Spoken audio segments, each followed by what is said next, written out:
So welcome to the second episode of this Arlington series. Right now I'm still walking on Arlington National Cemetery. Doesn't look like it from the surroundings, but I just stopped at Arlington House, which you could see in episode number 1, and I'm now walking over to one of the newest sections of the cemetery, to a grave of a guy we all know from Full Metal Jacket, Ermy. He's buried there. It's quite of a walk. So yeah, I'm walking over there right now.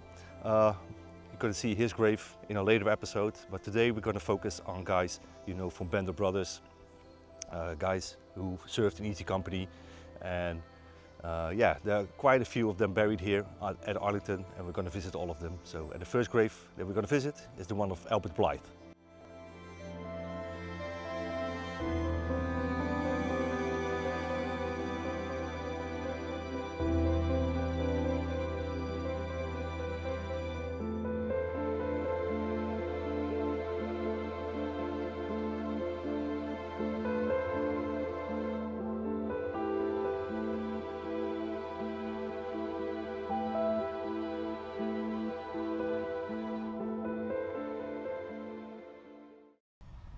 And here we are at the grave of Albert Blithe, and the first thing you probably notice is that his date of death is December 17th, 1967. But if you watch Band of Brothers, you might remember something very different, because according to the show, Blithe never recovered from the neck wound he received at Carentan, and they stated at the end of the episode that he died in 1948.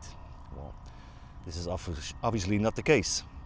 It's a well-known error by now. I think everybody knows about it. But at the time, the show went with what some Easy Company veterans recalled, and it turned out to be a mistake. And what's surprising is that, at least what I think is very surprising, that they never corrected it. Not in the DVD release or on the Blu-ray, not even when the series was added to Netflix.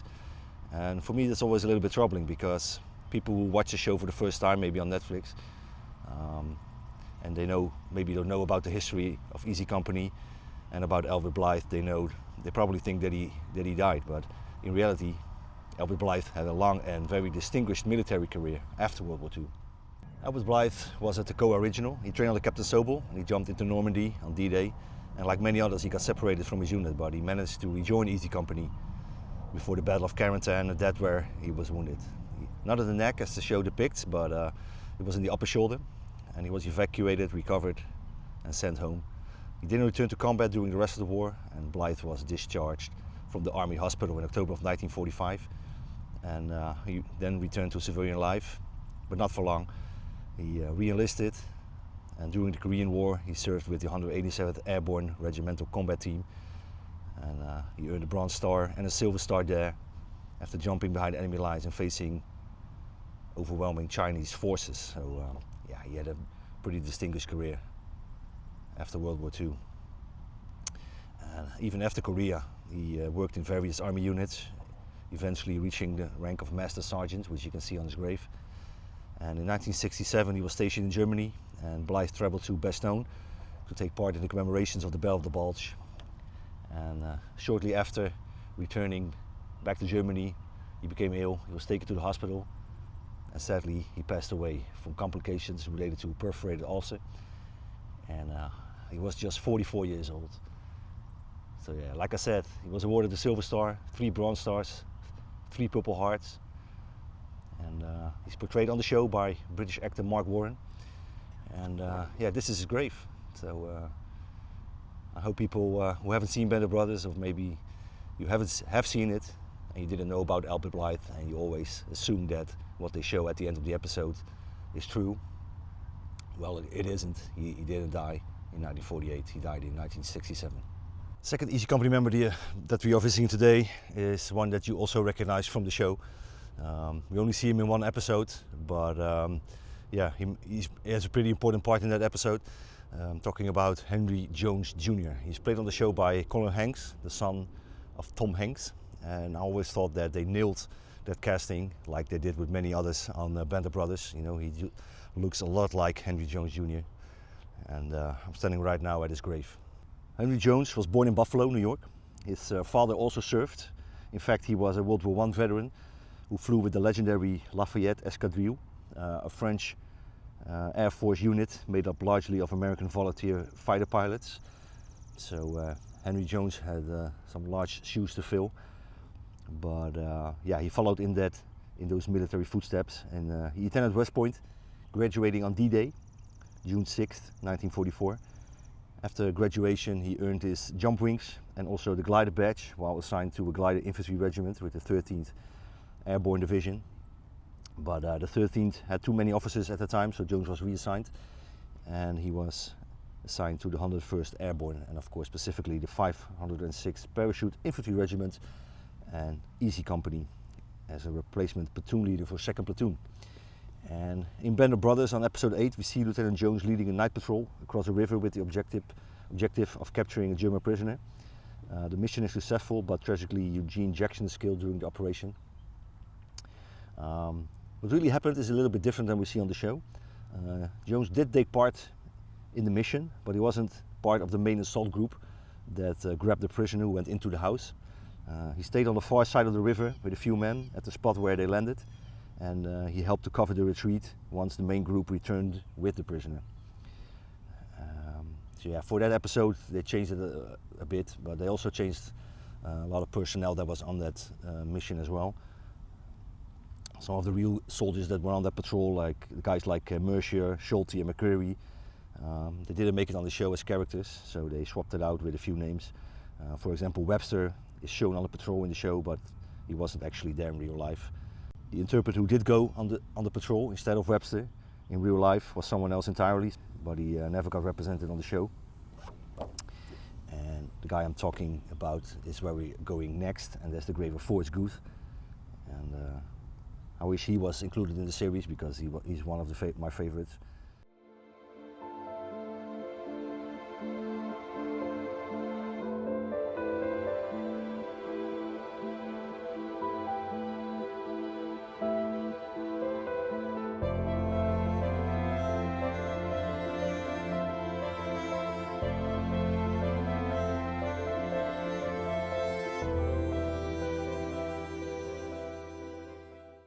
Here we are at the grave of Forrest Guth, one of the most fascinating members of Easy Company, at least for me. I think it was really a shame that he wasn't portrayed on the show.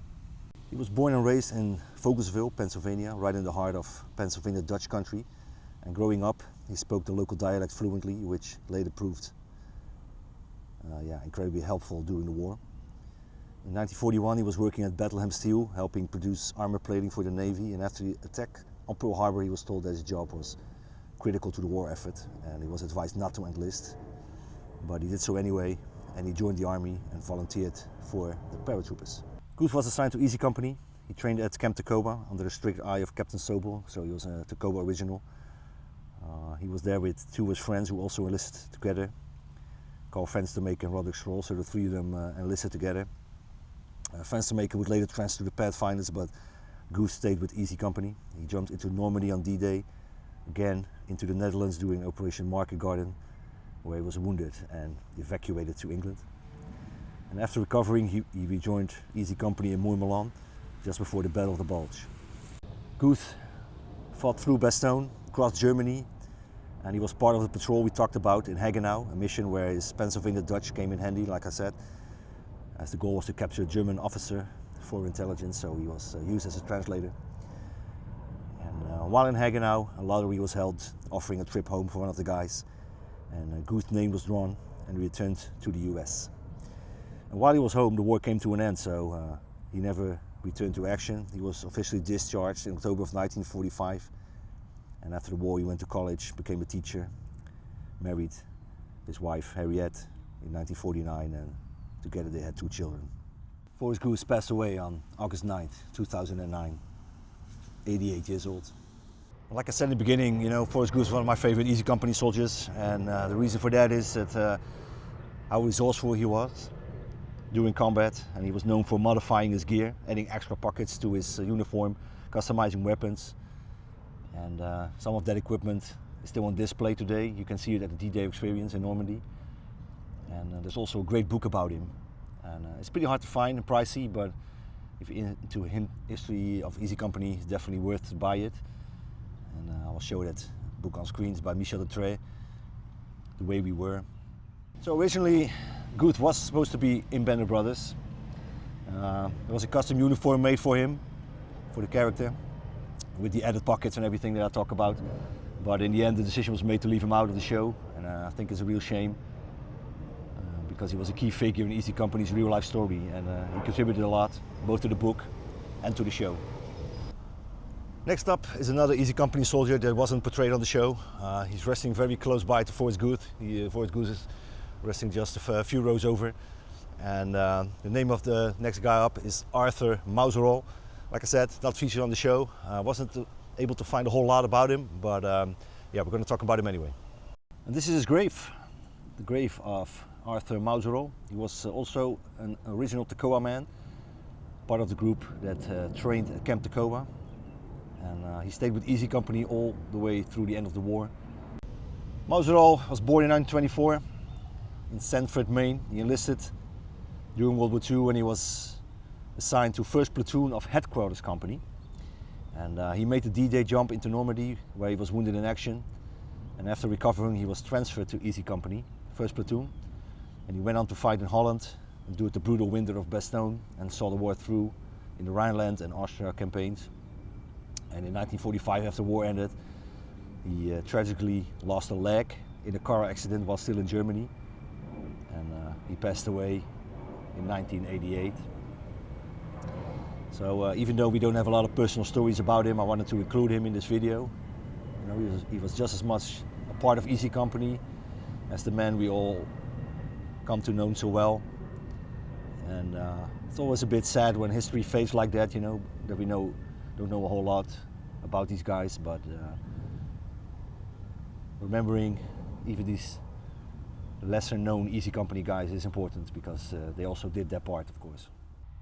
I'm now at the grave of Amos J. Taylor Jr., known as Buck to his fellow Easy Company soldiers. He's another veteran who wasn't portrayed in Band of Brothers, but yeah, he's one of those veterans that became well known after the series aired. You can actually see quite a lot of him in the accompanying documentary We Stand Alone Together, and also in a little bit that preceded every episode. After the show came out, he became a familiar face at reunions, visiting Europe on several occasions, returning to the old battlefields where Easy Company fought. He was born in Philadelphia in 1920, the oldest of 4 brothers, and all 4 enlisted during World War II. And their mother requested that they join different units. Her fear was that they might all be killed on the same day if they served together. And Amos joined the paratroopers. He was assigned to Easy Company, training at Camp Toccoa under Captain Sobel. And he later said that he didn't hate Sobel, but he felt that he was unfit to lead in combat because he couldn't be trusted in a real battle situation. In episode 1 of Band of Brothers, there's a scene where a group of NCOs stage a mutiny, saying they won't serve under Sobel in combat, and the show changed who was involved a bit, because some of the guys that were involved in the actual mutiny weren't a character on the show. And Buck Taylor was one of those real NCOs who stood up to Sobel. And yeah, we don't see him in that mutiny because, yeah, like I said, he wasn't a character on the show. So together with Shifty Powers, he was one of the best marksmen of Easy Company, the only 2 who qualified as expert marksmen in training. He made his first combat jump into Normandy on D-Day, and like many paratroopers, he got separated from his unit. And he linked up with other scattered Easy Company men and eventually rejoined the company just in time for the Battle of Carentan, where he was wounded and sent back to England to recover. He returned in time for Operation Market Garden, jumping into the Netherlands, and later taking part in Operation Pegasus, which was a mission you can see on Band of Brothers as well. And the goal was to rescue British paratroopers trapped behind enemy lines since the fall of Arnhem. And Buck also served at Bastogne, where he was wounded again, this time more seriously. He was evacuated first to England, then back to the US, and with that injury, his war was over. He was discharged in December of 1945 and went on to work for the Veterans Administration in Philadelphia. And later he joined the CIA, so he continued his service, but in a different way. He worked there for 25 years, and he passed away on August 18th, 2011, just 18 days after the death of his wife.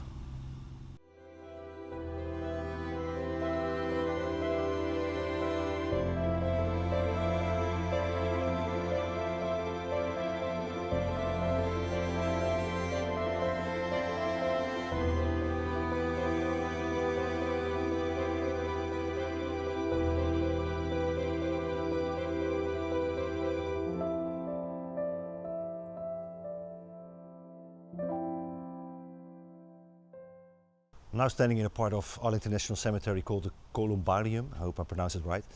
And this is the part of the cemetery where they rest cremated remains. So the columbarium stretches along the eastern edge of the cemetery and runs for nearly half a mile. It's made up of 9 different courts, and together they hold the remains of over 75,000 people. And nearly half of all funerals held here at Arlington each year are for cremated remains. And one of the Easy Company guys is resting here in the columbarium, and his name is Roy Pickel. And here we have the niche of Roy Emerson Pickel. He was born in 1922. Before the war he worked with Bendix Aviation in Philadelphia, where they produced aircraft instruments for the US Army Air Forces. And he enlisted in October of 1942, beginning his training in Camp Croft, South Carolina. And from there he moved on to jump school at Fort Benning, eventually joining Easy Company at Camp McCall. And he shipped out with them to England and trained in Aldbourne. While in Aldbourne, Easy Company performed several training jumps, and during one of these jumps Roy suffered a serious leg injury, and it was pretty bad, and bad enough for him to have to leave the paratroopers altogether, a decision that stayed with him for the rest of his life. He always deeply regretted not being able to jump into France with Easy Company. But after recovering, he continued his service. He was reassigned to the 9th Infantry Regiment of the 2nd Infantry Division, and he served with them through the remainder of the war. And he went on to make a career in the military, transferring to the US Air Force and serving until his retirement in 1966. And that's why you can see on his niche it says US Air Force.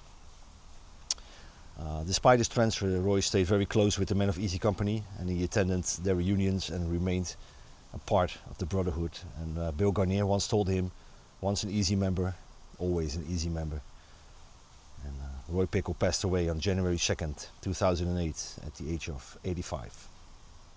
On Band of Brothers we don't just follow the men of Easy Company, but we're also introduced to some of the officers that were in charge of one of the battalions or the 506 Parachute Infantry Regiment as a whole. And the next few graves we are going to visit are of those men, some of the officers, and you'll definitely recognize their names if you are familiar with the show.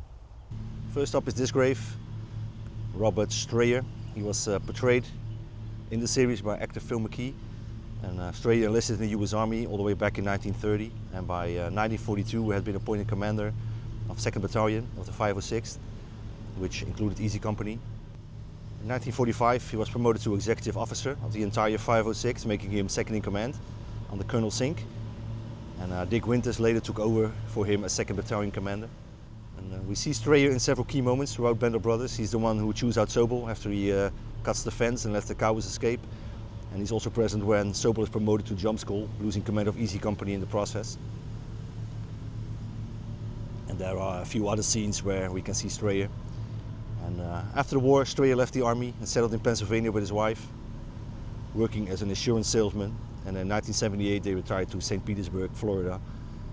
He passed away there on December 18th, 2002 at the age of 92. And during his service he was awarded 4 Bronze Stars, a Silver Star and a Purple Heart.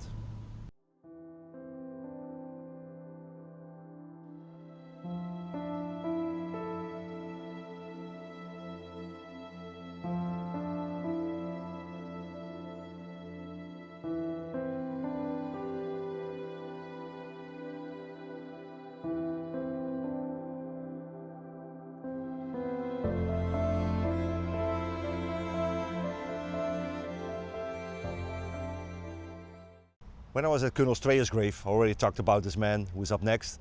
And yeah, we all know him from Band of Brothers, of course, played by Dale Dye. And his name is, of course, the leader of the 506th, Colonel Robert Sink. And this is his gravestone. He's resting here at Arlington in Section 1. A pretty nice section to rest in. There are a lot of very beautiful graves in this section. And so yeah, Robert Frederick Sink's grave. Robert Sink's military journey began in 1923 when he entered West Point. He graduated in 1927 and he steadily rose through the ranks, serving in various units around the world. And in 1942 was given command of the newly formed 506th Parachute Infantry Regiment, and that was a role he would hold for the entire war. And that in itself is rare. He turned down multiple promotions just to stay with the 506th, and that kind of loyalty didn't go unnoticed. He was deeply respected by the men, and I think that respect ran both ways. After the war, when the 506 was deactivated, Sink became Assistant Division Commander of the 101st Airborne. He continued his army career, holding several major commands, retiring in 1961 as a Lieutenant General. And sadly, he didn't get to enjoy much of his retirement because he passed away in 1965 at the age of 60 from pulmonary emphysema. And like I said, on Band of Brothers, Sink is portrayed by Dill Dye, who not only acted in the series, but he also trained the cast during their boot camp. Sink appears in several scenes throughout the show, especially early on, and I think the way Dill Dye portrays him, I think it really captures the real man. Stern, yes, but also steady, loyal to his unit, and also very much respected by the men. And veterans of the 506 often called themselves Sink men. That's how respected he was, and the regiment was sometimes nicknamed the 506. And I think that tells you everything about the man and what kind of leader that he was. So yeah, pretty cool to stand here at his gravesite. Bob Sink, the leader of the 506th Parachute Infantry Regiment. And with the grave of Bob Sink, Colonel Sink, we have come to the end of this episode. We were focused on Easy Company graves, Band of Brothers graves that you might know from the show. And there are more episodes coming in this series, so if you don't want to miss out on any episodes, hit the subscribe button, hit the notification bell, and you'll be informed when a new episode drops in this series. And for now, I want to thank you for watching and hope to see you on the next one. Bye bye.